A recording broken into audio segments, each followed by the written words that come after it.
Hello my friends and welcome, my name is Dennis and this is the latest update from Ukraine. Yesterday we got awesome news that Ukraine gained the control over the northern part of the Kherson region, including Kherson city itself. And today we got more information that Russia announced the evacuation from this territory, the southern part of Kherson region. For now they started as evacuation for civilians and administrations, but if you remember, the same thing was for Kherson region on the north around 3 weeks ago. And from our officials we already know that Russian army fled this area very close to the Dnieper river itself, just not to be targeted by our artillery. So probably they went to some sort of the sand pits, and for us it's the new opportunity, my friends, to use mostly the rocket artillery systems to target Russians all across this territory. And now let's check out the range of our systems. So here we have the weaponry, and let's start with Panzerhaubitze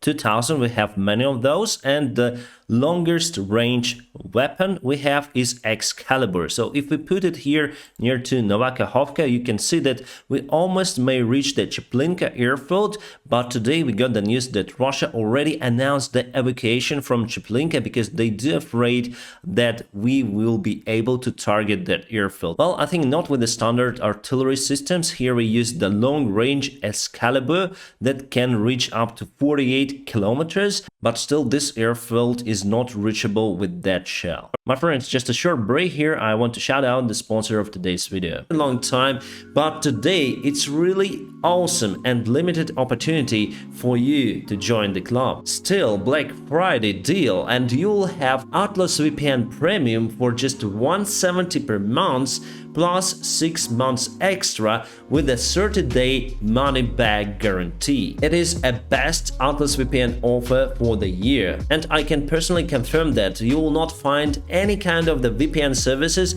that will guarantee you the same security level of your private accounts. If you don't care about your digital security, my friends, think twice. 5 years ago I lost my Pilot Blog YouTube channel and I have to restart it. Basically my device was hacked.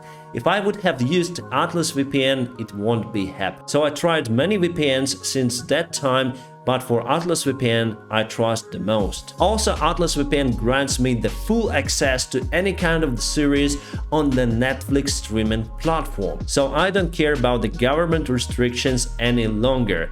And sometimes I check the enemy side social media, and for that I also use the Atlas VPN. You can basically change your virtual location to any point in the world. And Atlas VPN is so fast that you will never feel the difference whether it's on or off. But I do recommend it to keep it on all the time. And now please check out my personal link for the Atlas VPN in a video description below. Still Black Friday deal, and you'll have Atlas VPN Premium for $170 per month plus 6 months extra and a 30-day money-back guarantee. My friends, this offer is time limited, so hurry up and join the club. Atlas VPN helps a lot to support my channel, and also it helps Ukrainian people. So Atlas VPN, thank you so much for sponsoring this video. But what about our top weaponry, Himars? Let's take the M30A1 rocket with a range up to 84 kilometers and place it very close to Nova Kakhovka Dam.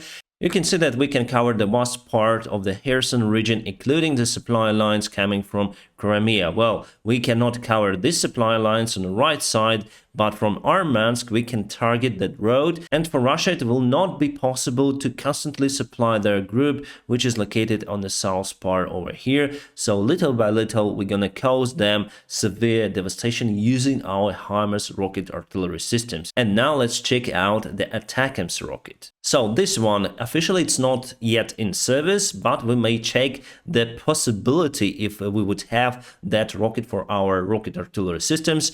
Let's place it there, and as you can see we cover the most part, all of the Crimea basically, including the Kerch bridge and Mariupol. I guess we need ATACMS rocket to change the scenario for Russians. So the idea for our army, as I see it, my friends, is we're gonna cut roads over here, as I told you before. We're gonna put the counterattack to Melitopol, and we're gonna cause Russians to retreat to Crimea, and after that we're gonna cut Kerch Bridge. It's already been damaged severely, so Russia cannot put lots of their reinforcements to Crimea itself, but it should be cut completely, and after that Russians would be just in Crimea with no supplies from the mainland. As you can see, geography plays a great role in this war. Here, I would say in favor of Ukraine, if we speak about Kherson, maybe about potential deoccupation of Crimea, but here it plays in favor of the Russian side because we have a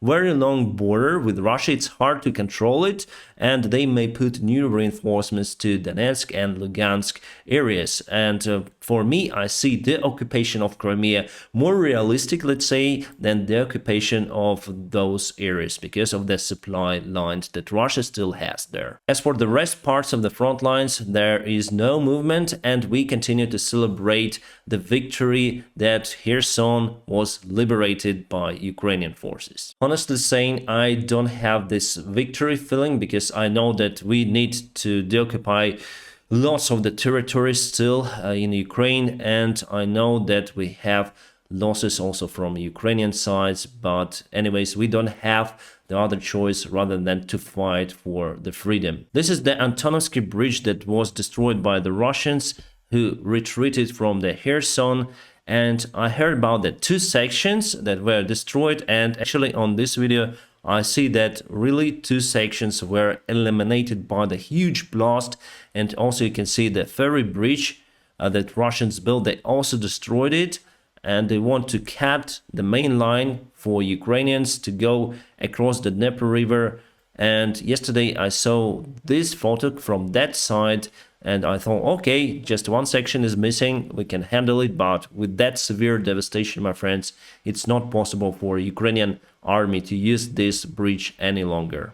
And this is the part where Ukraine used Himars. I think Russians also were able to put their vehicles across that improvised DIY bridge because there are some tracks, but I think we're speaking not about the heavy tanks. I think they put lorries there. I don't know how Ukrainian forces would cross the Dnieper River without this connection, but we may build some sort of the pontoon bridge over there. Some breaking news coming from Dallas. There was the air accident just now. The B-17 Flying Fortress was flying on some sort of the air show and collided with other plane.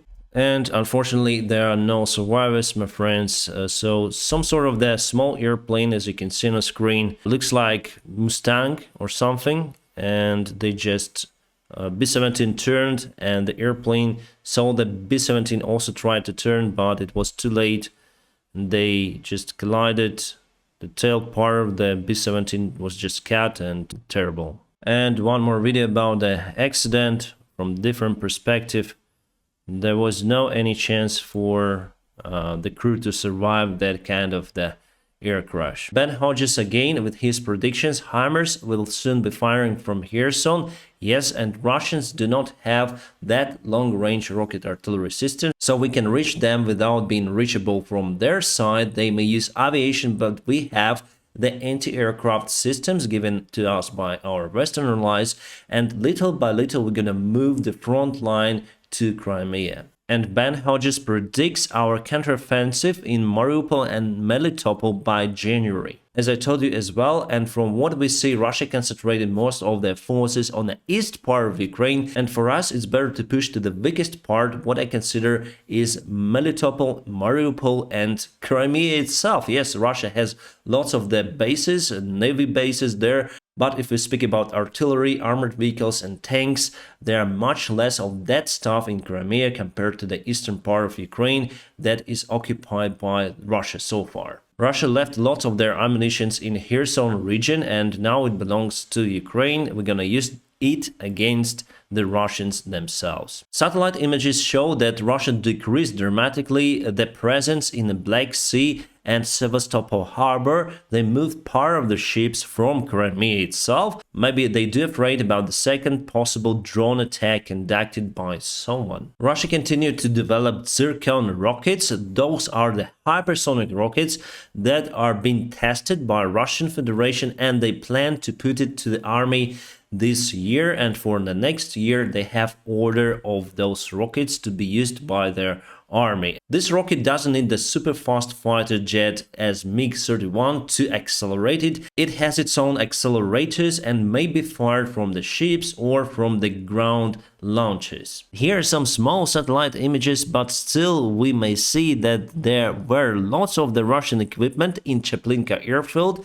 As I told you, that is reachable now by the Himars rocket artillery system, and now it's gone. So Russia puts everything away from the front lines because they do afraid about the GLMRS rockets. And this is a Russian Nazi meeting, or communist Nazi, or how you call it, in Moscow, and just try to guess what they want. They want to nuke Washington because they think that it's the point of evil, of Satanism, United States and America and Washington.